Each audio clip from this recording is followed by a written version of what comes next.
Welcome back to Switzer. My next guest has been a must-have at business conferences for over a decade, and she's often recruited by big organisations to help them get the best out of their people. So what does she see that many of us miss, and how can we get the best out of ourselves, our employees and even our loved ones?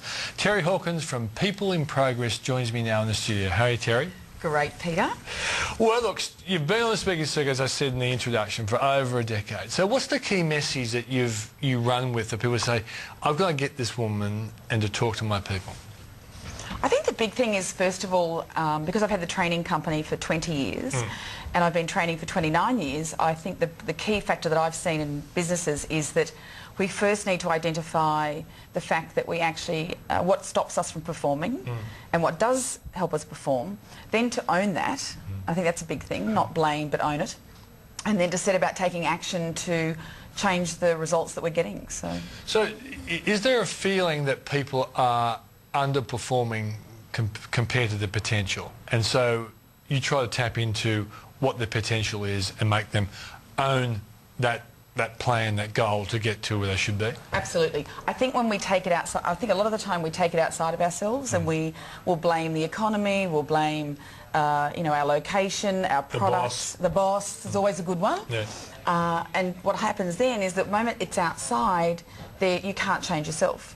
So by taking it inside and getting people to identify what it is that they're doing that doesn't get the result, and then adding those skills. I think we don't train enough. I think that's the big thing for me. Okay, but is there, I've heard you speak a number of times, it seems to me you focus on the fact that we get overwhelmed by negativity. Yes. And that happens not only to employees, it happens to investors. You know, after the GFC, a lot of my viewers would be really negative about shares, and they missed out on the bounce because they just sort of said, never again, I'm going to stay in the pit, as you would say. Okay, and we'll get that in a second. So before we start talking about that, you're not a psychologist, so what is your pre-speaking background?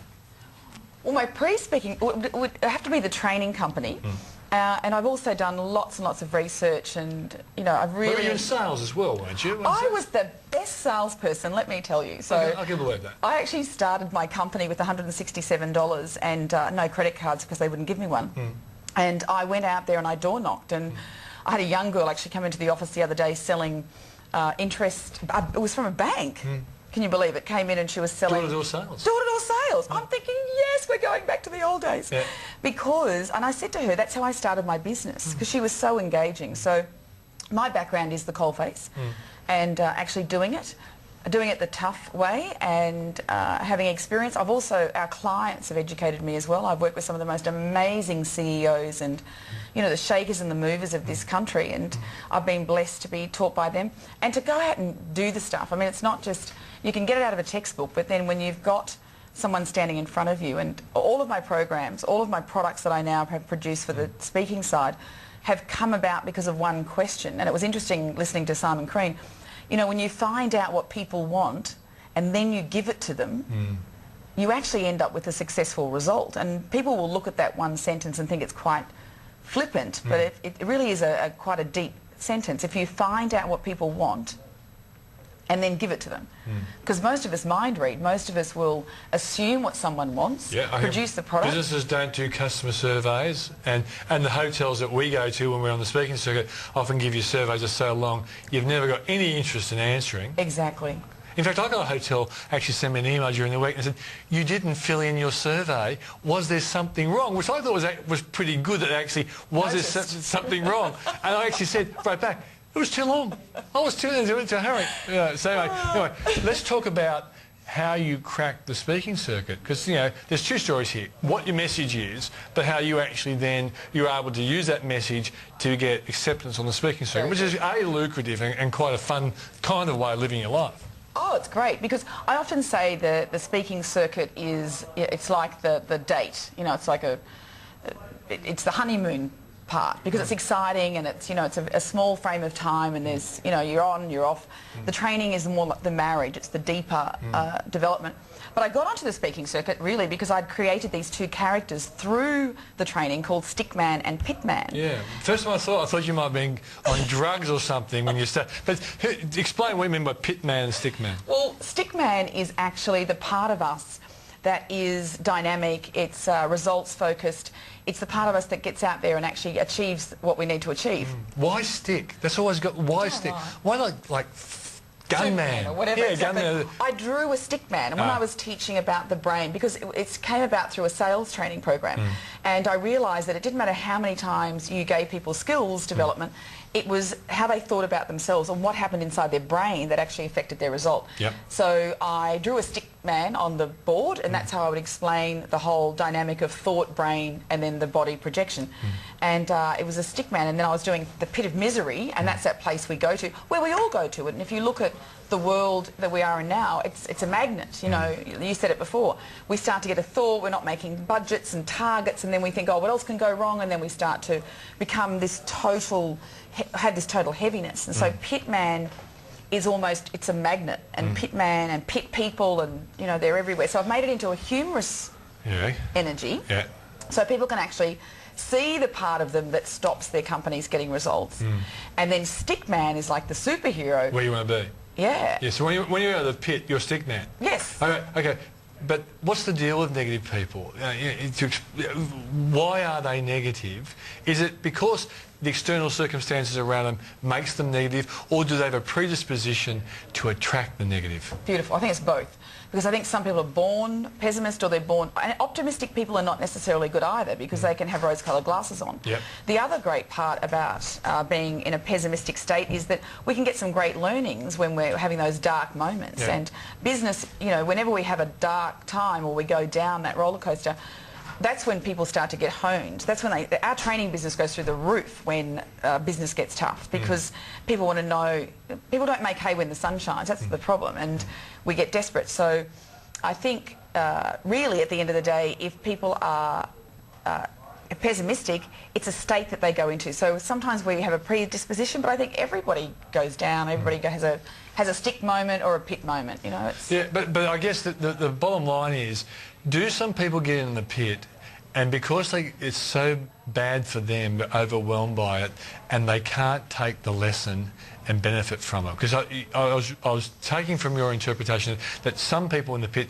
actually have great learning experiences, and I would have thought a lot of investors learned a lot from the GFC, that they became ridiculously optimistic, they didn't have well-balanced portfolios, and they'll never make that mistake again. But on the same point, they realised they had to stick with, say for example, shares over the long term, because shares do well over the long term, but they're feeling bad right now. Yeah. What stops people learning from the negative experience? blame. Blame? Go. So I think the moment that when we're in the pit, it's everybody else's fault. And we have this victim state. And if I can hand you my problem, and if I can make you accountable for my problem, then I also, in the same respect, the flip side of that is I can't own it myself then. Now, if I can't own it myself, then I can't see what I did wrong. You can't have both. But Terry, there are some circumstances where someone is actually being picked on by a whole bunch of people, and it's probably logical to say you can blame some people. But that's not going to help them get out. They've got to change. They've got to change themselves, because they can't change the other people, I presume you're going to say. Yeah, and also, you're right, you can't change the other people, and we all have those situations where we feel like we're being picked on. But perception is projection, and you know, if I do perceive it that way, I change the way you're communicating then. And you know, I know it sounds like it's an easy formula, but I also believe that when we are being picked on, it's a magnet. So we go out looking for. We want to be validated by our thinking. So we go, well, look what you just did, and look what happened there, and yes, I'm right. So we try and convince ourselves that we're right. Well, how do you change the thinking then? Are there some lessons that you say, this will help you change the thinking? Yes, because it's not an instant fix, and I think we're so busy getting a quick fix that we're not willing to do the hard work. And it's interesting, you know, the great thing about Australians is that we do the hard work. We're hard workers.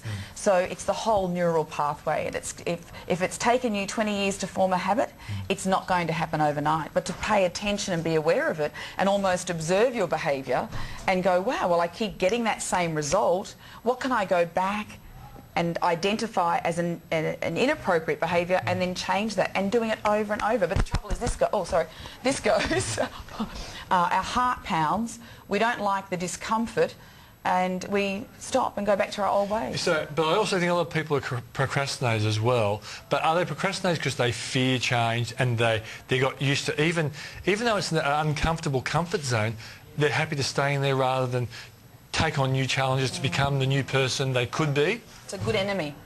Yeah. I think it's a good enemy, and I think, you know, I often say success happens in discomfort, not comfort. And it's getting, if you've got a business, I think it's getting your team to be comfortable with discomfort, but we don't do anything to get them to get that feeling. So it's like going trapezing or rock climbing or getting people used to feeling, I was going to say fear, but it's a good fear. You know, it's that excitement. Yeah, it's like go for that big client, and you know, we pull back and our heart pounds and then we go back to, well, this is more comfortable. And then we justify it to ourselves that that's all that we ever wanted. So. Okay, so if someone was listening to you tonight and feels kind of negative either about their work, their investments, their family situation, what would be the starting point? What would be something you'd say to them to maybe initiate some change, the change process? The quickest thing that I could say is to first of all ask themselves, does it serve them? Does it serve me behaving this way? What have I lost? Whatever. And I think if they acknowledge yes, then do the opposite. So even though they don't feel like it, do the opposite. It's the George Costanza line in Seinfeld that George could never get a girl, and the argument was because everything he does was wrong, so why not do the opposite? And he did, and he got a girl straight away. There you go, exactly. Yeah. And it's amazing. Look, if you're feeling miserable or you know, let's say you've got no money, you know, then do the whole anonymous giving thing. And I know it sounds, I think we become quite sceptical when things get tough, and we lose that magic. And I think, yeah, just do the opposite. If you're angry, do happy. Okay, you know? We're running out of time. Website, if people want to check out more what you're on about. It's terryhawkins.com.au, so it's Terry like a boy, Hawkins as in Jennifer, I wish, .com. Actually, it's just .com, it's not AU anymore. Okay, fantastic. Thanks for joining us on the program. I loved it.